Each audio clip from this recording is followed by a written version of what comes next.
Hello, everybody, and welcome to The Online Sociologist. I'm Ryan. If you find videos like these helpful in your quest for sociological knowledge, feel free to like and subscribe to support the channel. This video is going to focus on the late 19th and early 20th century French sociologist Emile Durkheim and his concepts of mechanical and organic solidarity, which was outlined in his 1893 book, The Division of Labor in Society, which I should also note was adapted from his doctoral dissertation. When Durkheim sat down to write The Division of Labor in Society, he was responding to a deeper crisis in how modern life was understood. Across Europe, social theorists were grappling with the same transformation, which was the shift from small, tradition-bound communities to sprawling industrial societies held together not by shared customs, but by systems, institutions, and law. Some thinkers, like classical economists, celebrated this shift. Adam Smith, for example, pointed to the division of labor as the key to productivity and progress, famously describing how pin factory workers produced more by specializing in narrow tasks. Others, or what Durkheim called the philosophical school, worried about the decline of traditional unity. They warned of moral decay and social fragmentation, but often spoke in vague terms, offering nostalgia more than explanation. Durkheim saw limits in both of these perspectives. He didn't deny that modern life had grown more complex, or that older forms of cohesion were eroding, but he was not interested in going backwards. Instead, he asked a different type of question. How does the division of labor shape moral life? Or can a society made up of increasingly different people still hold together? And if so, how? This is what makes the book so important. It's not just about labor or even about solidarity. It's about moral order. Durkheim wanted to understand how modern societies construct a shared framework of meaning when their members no longer live alike. And his answer here was solidarity. Not as emotional connection, but as structural interdependence. The ties that bind people in modern life are not based on similarity or tradition, but instead the roles they play, the institutions they depend on, and the systems that make cooperation possible. Durkheim begins his analysis by identifying two basic types of solidarity that bind societies together.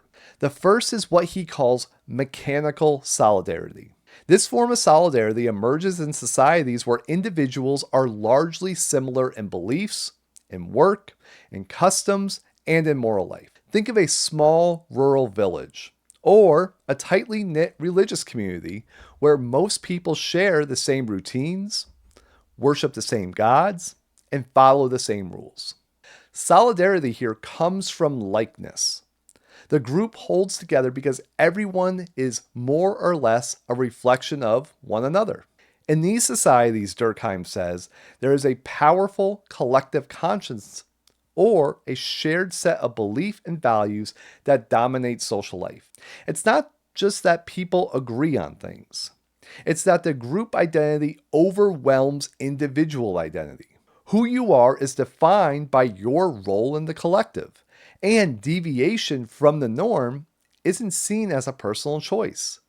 Instead, it's seen as a threat to the whole. This is why law in these types of societies, according to Durkheim, is so repressive. When someone breaks the rules, it's not just about harm or injustice. Instead, it's about violation. The community reacts not to restore balance, but to reaffirm what's sacred. Punishment is severe, public, and emotional, not because it's effective, but because it expresses outrage on behalf of the group. Durkheim's key point is this. In mechanical solidarity, law and morality are fused. Crime isn't just illegal, it's sacrilegious. The collective consciousness is so strong, so precise that even small infractions can provoke intense responses. That's why these societies tend to be resistant to change, and why moral rules are slow to evolve. They are embedded in the very identity of the group. Where mechanical solidarity is built on sameness, organic solidarity, on the other hand, is built on difference. In modern societies, people no longer share one collective way of life. Instead, they develop specialized roles. The farmer, the doctor, the teacher, the engineer, each of whom performs a function that others depend on but do not share. This interdependence is what holds the group together. You don't have to be like someone to need them. You just have to rely on them to do what you cannot. As the division of labor deepens, solidarity no longer comes from moral similarity. It comes from functional necessity. In these societies, the collective conscience still exists, but it's lighter. It no longer dominates every part of life. Instead of a single moral code imposed on everyone, there are now multiple codes, each tied to different professions, institutions, and ways of living. The individual becomes more autonomous, but that autonomy is possible only because of the systems that coordinate society behind the scenes. That coordination shows up in the law. Where mechanical solidarity produces repressive law, organic solidarity gives rise to restitutive law. This kind of law doesn't exist to punish moral deviance. It exists to restore balance between different parts of the social system. Think of contract law, civil law, or labor law. These are legal systems that keep institutions running and ensure that relationships can be repaired when something breaks down. To understand the logic for organic solidarity, Durkheim says we should think less like moralists and more like physiologists. He compares modern society to a living body. Each person is like an organ with its own function, its own structure, and its own responsibilities. No one organ can survive alone, but each plays a part in sustaining the whole. The more specialized the part becomes, the more coordination is required, and the stronger the interdependence grows. And that's the paradox. In a society built on difference, we become more connected, not less. Organic solidarity doesn't erase individuality, it requires it. But it also requires a system that can integrate those differences into something larger than the sum of its parts. To bring this together, Durkheim emphasizes that mechanical and organic solidarity are not stages in a strict historical progression. Rather, they are two forms of cohesion that coexist within all societies. Mechanical solidarity, which is rooted in similarity and strong collective conscience, continues to exist in modern life, especially in areas like criminal law, national identity, and shared moral expectations. However, as societies become larger, more diverse, and more specialized, organic solidarity becomes increasingly central.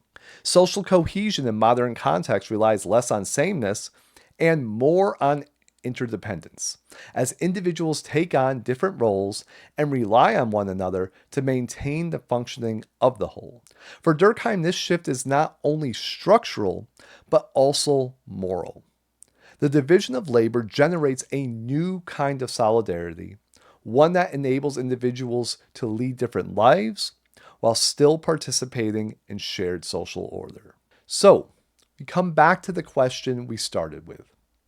What holds modern societies together when so much of our daily life is divided, specialized, and individualized? For Durkheim, the answer is not found in going backwards, but instead recognizing how that solidarity adapts.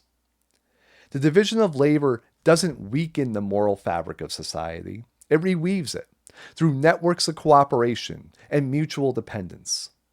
Modern life may separate us in function, but it connects us in need. Okay, I want to thank you all so much for watching this video. And if you want to learn more about Durkheim or other foundational thinkers in sociology or just sociology in general, make sure to hit that like and subscribe button. And if you have any questions, comments, concerns, complaints, or critiques, make sure to leave a comment below. I'll see you in the next video. Goodbye.